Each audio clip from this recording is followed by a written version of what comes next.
like your attitude, kiddo. Huh?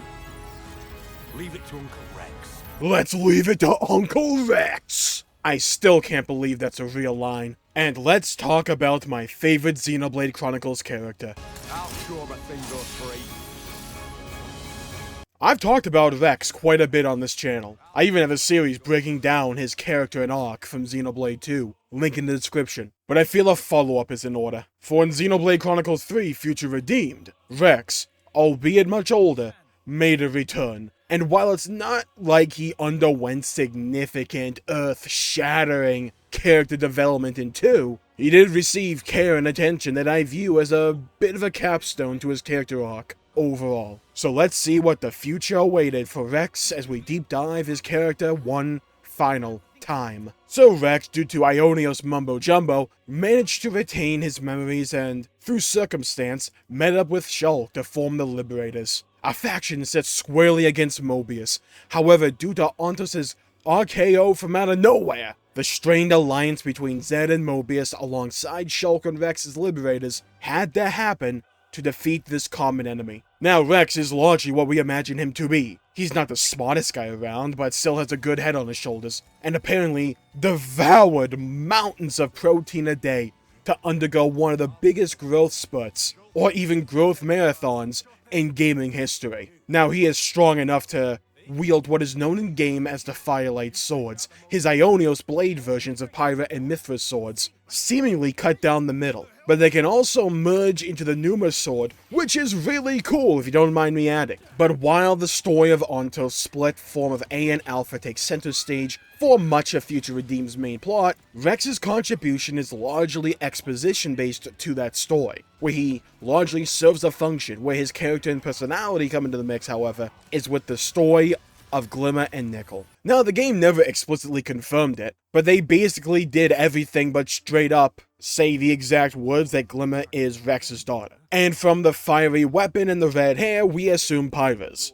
His main emotional character arc concerns his desire to protect her from danger, while not being able to convey the true nature of their relationship for a simple reason they don't really explain. Is it really the Glimmer that Rex knows? This Glimmer was raised fully within the confines of the Agnian war machine, has no concept of family, and never even met Rex within Ionios before Future Redeemed, and holds no memories of life outside of Ionios. Sure, Rex could explain what a father is, but again, think of it through his perspective. Rex still cares for her, but that relationship is entirely one-sided. And sure, you could also just say he's scared about what her reaction would be. And yeah, that's probably part of it. But with the stakes being what they are, I can understand him wanting to protect her silently while fulfilling the mission first and foremost. Now, herein lies, in my opinion, the aspect of Rex's character that makes complete sense to me, and works perfectly for what came from his choices in Xenoblade 2. Rex becomes very hesitant in a very specific way. Sure, he's willing to put his own body on the line and double-spinning edge his way to victory while showing the enemy a thing of three, but he's extremely hesitant when it comes to Glimmer. And why is that? Because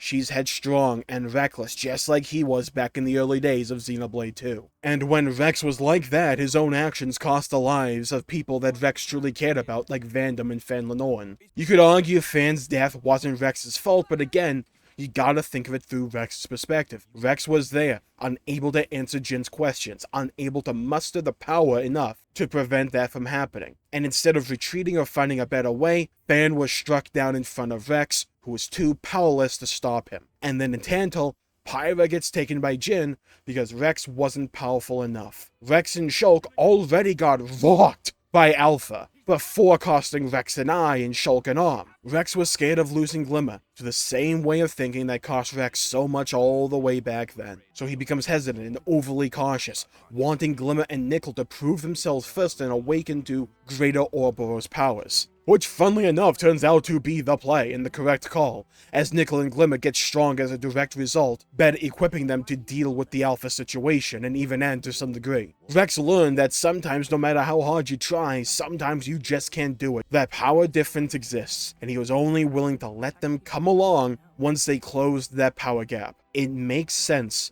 that Rex would be protective of his daughter first off, but also doubly so when he knows the consequences of that way of thinking. So what may have seemed mean or belittling to Glimmer, and even the audience, to Rex made perfect sense from his character development, because that was one of the lessons he learned the hard way. And there was an argument I've seen floating around a bit that future redeemed Rex didn't feel or act like Rex. And I always just disagreed with that. One, he got way older and people just straight up changed with age, but he still felt like Rex to me. Just a Rex who has really internalized the lessons he learned from Xenoblade 2, but still isn't the best equipped at conveying those innermost thoughts and feelings. He even admits to Linka later on, in the early parts of Chapter 3, that yeah, he was a bit too harsh to Glimmer at first. The only scene that really felt off-putting from his character to me was that one scene at the very beginning, where he scolds Glimmer, but it makes sense once you have the context for his character that you get later on. He's just being a father, and Glimmer did almost cost a lot of people their lives. That to me is largely what Rex and Shulk fulfill in terms of a role in Future Redeemed, besides what happens in Chapter 5. We get a light little insight into how they are as characters after the events of their game, and that when push comes to shove, both are willing to take up the mantle of hero once again, while showing how both characters come across as parents to some extent, because as like Rex says, he just wants to protect people's smiles. And then we get to Chapter 5, and specifically the end, when Rex, Shulk, and A are willing to totally not sacrifice themselves to become the Avatar of Origin, to give Ionios a bit more time before Annihilation events eventually destroy everything and everyone. Like Rex says, the world just needs a little propping up. And I love the symbolism here personally. Xenoblade 1 and 2 represented through A, Shulk, and Rex, who also symbolize the past, as these are the games that came before in the franchise, and these games are propping up the present, which is Xenoblade Chronicles 3, a game dealing largely with the concept of the endless now and the present as a state of being. So it's really the lessons of the past